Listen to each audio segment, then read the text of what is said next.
l'Alliance biblique française présente le podcast Au commencement, le podcast qui donne envie de partir à la découverte de la grande histoire biblique.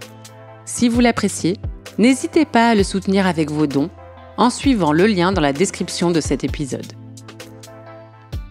Aujourd'hui, nous partons à la rencontre d'un homme qui a la profonde conviction qu'un retour à Dieu passe par le soin aux plus démunis. Un homme pour qui la foi est ancrée dans la vie de tous les jours et n'a rien à voir avec des célébrations où l'apparence compte plus que le cœur. Cet homme est l'un des plus grands prophètes bibliques de tous les temps. L'histoire d'Ésaïe nous est relatée dans le livre qui porte son nom et qui est le plus long de toute la Bible.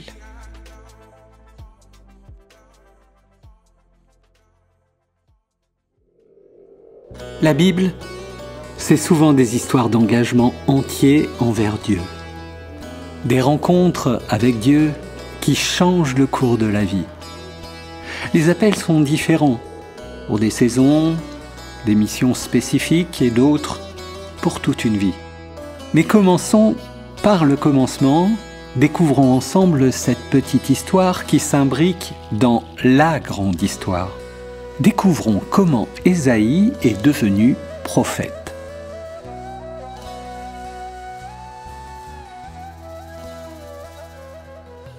Notre voyage nous amène au 8e siècle avant Jésus-Christ.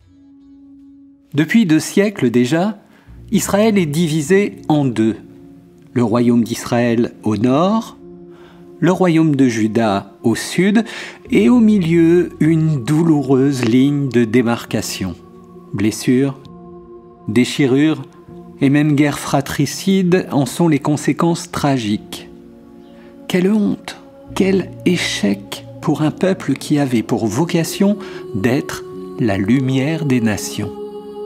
Aujourd'hui, Jérusalem, capitale du royaume du Sud, centre politique, religieux et culturel, lieu de résidence du prophète Ésaïe, porte le deuil. Les chants de lamentation résonnent dans les rues. Sacs de toile, cendres, vêtements déchirés font partie du décor. Non, la ville n'a pas subitement pris conscience de son éloignement du Dieu de ses pères. C'est Osias, son roi, qui vient de mourir, après un long règne de 52 ans. Osias, soutenu par Dieu et dont la renommée se répandait de plus en plus. Osias, tombé dans le piège de l'orgueil. Osias, qui a terminé sa vie malade, lépreux, parce qu'il avait voulu brûler de l'encens dans le temple, tâche qui était strictement réservée aux prêtres.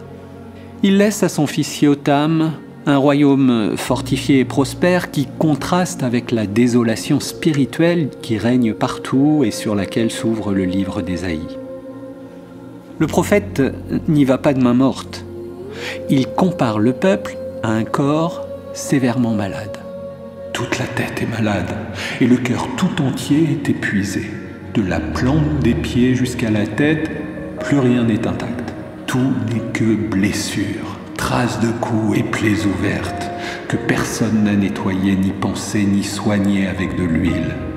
L'urgence est vitale. Le peuple a besoin d'être renouvelé dans sa vision de Dieu, de reconnaître l'état affligeant dans lequel il se trouve, d'être nettoyé de ses fautes, de se laisser guérir pour être ce que Dieu l'a appelé à être. Mais ce n'est pas gagné d'avance.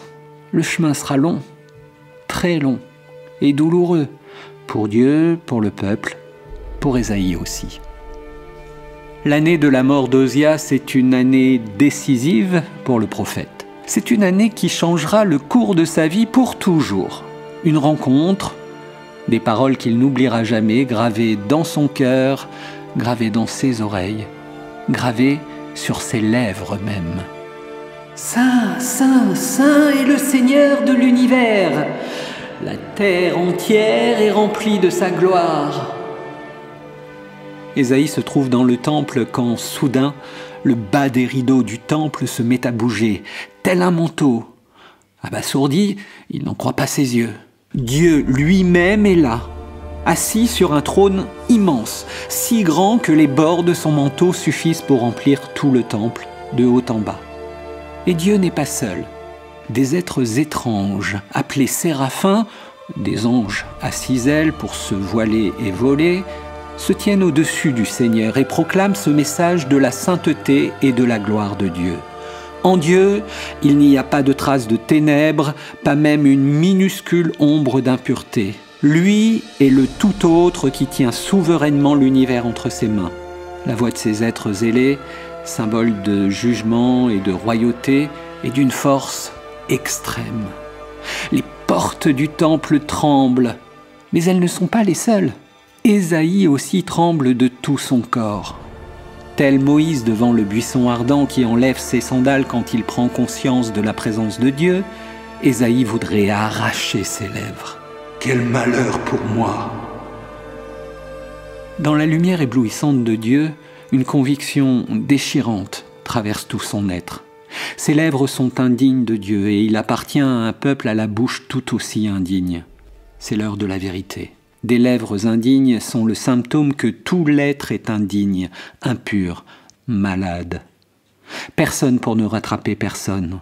Face à son péché, ses propres manquements, son cœur malade, Ésaïe ne voit qu'une seule chose possible, un cri qui jaillit du plus profond de son âme, avouer, ne plus faire semblant devant Dieu, accepter de ressentir de toutes les fibres de son être l'écart entre lui et Dieu. Dans ce désespoir qui le submerge telle une marée, une main forte brûlante le saisit. La réponse de Dieu est immédiate et elle est terrifiante.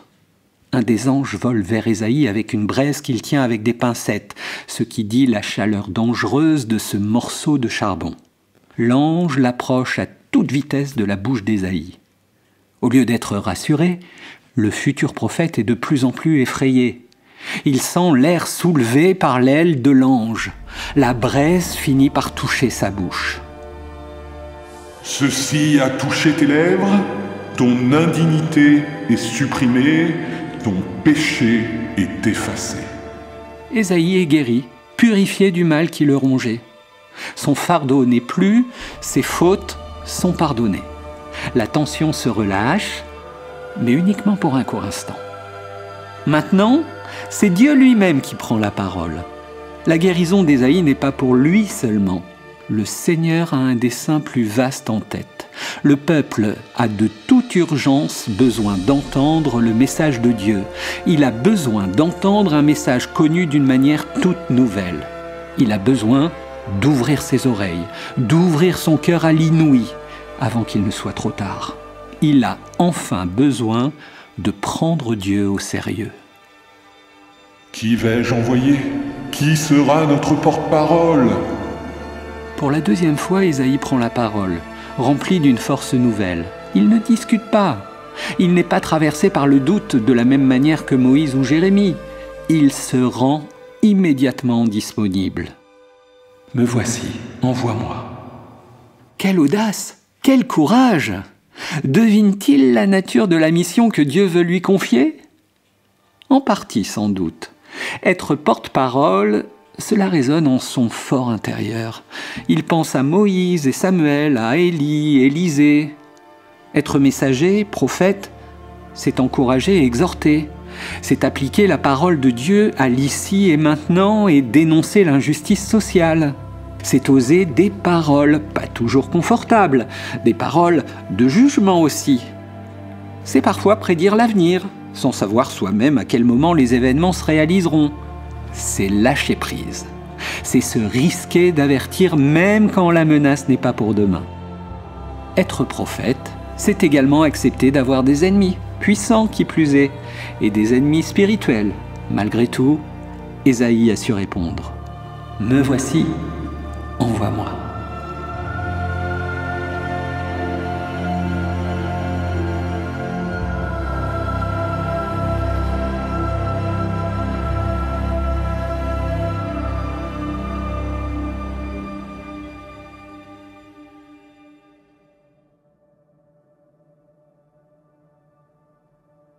Le ministère prophétique d'Ésaïe s'étendra sur 4 décennies. La vision de la majesté et la sainteté de Dieu qu'il a reçue en cadeau coloreront le restant de sa vie. Le Dieu souverain qui ne partage sa renommée avec personne d'autre. Le Dieu tout autre, qui veut se faire tout proche. Lui qui veut restaurer, recréer, faire du nouveau. Qui envoie son serviteur souffrir à la place du peuple, à la place d'une multitude, pour effacer les fautes de ce même peuple. Le message est clair, hein, exigeant et plein de compassion à la fois. Changez de vie, revenez à Dieu de tout votre cœur. Cette histoire biblique est celle d'un commencement. C'est la naissance d'une vocation qui ne touche pas seulement le raisonnement, mais qui est pleinement incarnée. Ésaïe avait besoin d'être personnellement guéri et pardonné avant de pouvoir apporter le message de guérison et de pardon à ses contemporains. Il a fait, dans sa propre vie, le mouvement de retour à Dieu qu'il leur a par la suite annoncé avec tant d'endurance. Cette histoire biblique est celle d'une rencontre qui a tout changé, qui a mis la vie d'Ésaïe sans dessus-dessous. C'est celle d'un homme qui, avec une audace et une disponibilité inspirantes, a fait sienne les préoccupations de Dieu, tout en mettant son talent littéraire et poétique à son service. Cette histoire biblique nous encourage à un regard honnête sur notre propre vie, dans nos descentes au plus bas, quand nous prenons conscience de nos fautes, nos égarements, nos manquements. Dieu ne nous laisse jamais tomber. Il vient nous rejoindre et nous guérit inlassablement. Cette guérison n'est pas seulement pour nous et notre bien-être, mais aussi pour le bien de tout notre entourage. Enfin, cette histoire biblique vient nous rejoindre au plus profond de nous. Est-ce que je me laisse encore toucher par le Dieu tout autre ? Suis-je prêt et prête à me laisser bousculer par lui et à entendre sa question dérangeante ? Qui vais-je envoyer ? L'appel m'est lancé.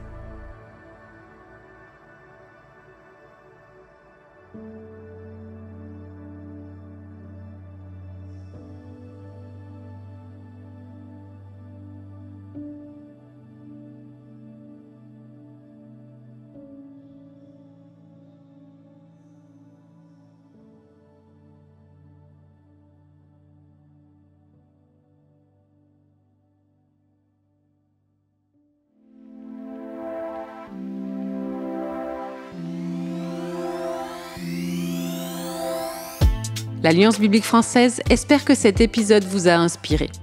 Si vous l'avez apprécié, n'hésitez pas à le soutenir avec vos dons en suivant le lien mis à votre disposition dans le descriptif de ce podcast. Retrouvez l'Alliance biblique française sur son site web, sa chaîne YouTube, Facebook, Instagram et sur les plateformes d'écoute comme Spotify, Google, Apple et Deezer.